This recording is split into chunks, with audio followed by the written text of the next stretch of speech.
Vous dites qu'au lieu de stigmatiser les magistrats, il faudrait peut-être s'intéresser au travail des gendarmes. Expliquez-nous. Très simplement, à la lecture des éléments du dossier que j'ai, il n'est à relever aucune faute à l'encontre des magistrats ou de services socio-éducatifs de Nantes. Il n'y a rien à leur reprocher au dossier. Par contre, nous avons ce soir une certitude à la lecture du dossier. C'est que dès le 10 décembre, M. Peillon était sous surveillance des gendarmes.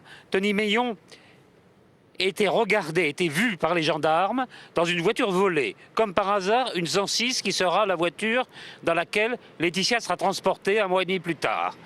Et les gendarmes ne l'interpellent pas.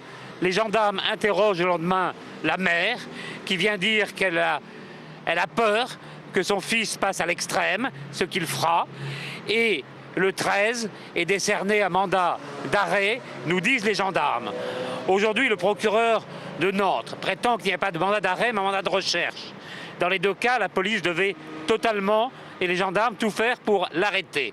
En tout cas, ce que je peux lire, contrairement à ce que dit le procureur de Nantes, c'est que les gendarmes, dans un procès-verbal du 19 janvier, écrivent le nommé Meillon Tony fait l'objet pour cette procédure, donc le vol de la voiture, d'un mandat d'arrêt en date du 13 décembre 2010, délivré par le TJ de Nantes. Et l'on nous dit qu'il n'y a pas de mandat d'arrêt, qu'il n'est pas recherché.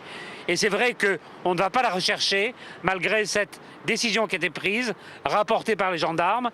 Et malheureusement, parce que rien n'est fait, alors qu'il est sous surveillance, qu'on sait qu'un autre service de gendarmerie, au même moment, dispose des factures détaillées du téléphone portable de M. Meillon, eh bien, rien ne sera fait. Et malheureusement, Laetitia en mourra. Et elle mourra dans la voiture que les gendarmes ont vue avec Tony Meillon à son volant 1 mois et 8 jours plus tôt.